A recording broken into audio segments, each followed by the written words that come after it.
আসসালামু আলাইকুম বন্ধুরা। বলেছিলাম না ফিনল্যান্ডের লেক নিয়ে একটি ভিডিও করব। কি সুন্দর না জায়গাটা? মারাত্মক সুন্দর। সুবহানাল্লাহ, মাশাআল্লাহ। এই সুন্দর চকচকে রোদের মাঝে ফিনিশরা কি করে? এই মুক্ত পাখিদের মতো কি উড়ে বেড়ায়?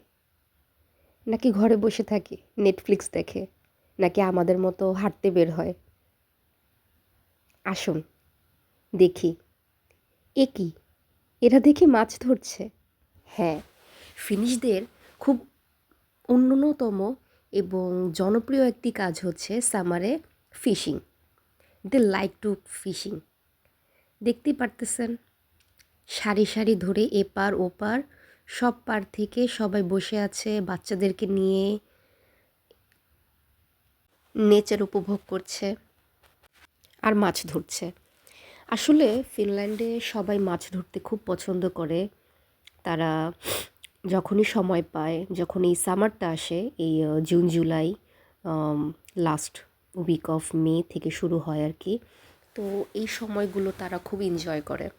আর ফিনল্যান্ডে মাছ ধরার বিষয়টি নিয়ে একটি বড় নিয়ম তারা অবলম্বন করে থাকে। সেটি হচ্ছে, বড় যদি বড়শি দিয়ে তারা মাছ ধরতে চায় বা বড় মাছ ধরতে চায়, সেক্ষেত্রে অবশ্যই তাদেরকে 1 বছরের লাইসেন্স থাকতে হবে।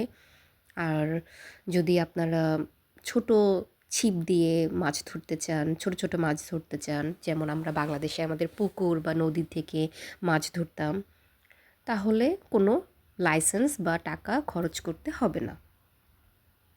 ফিনল্যান্ডের প্রতিটি মানুষ খুব চমৎকারভাবে নিয়মকানুন পালন করে থাকে এবং এদের মতো সিভিলাইজড পারসন আমি আমার জীবনে কখনো দেখিনি। এটা একদম সত্যি কথা।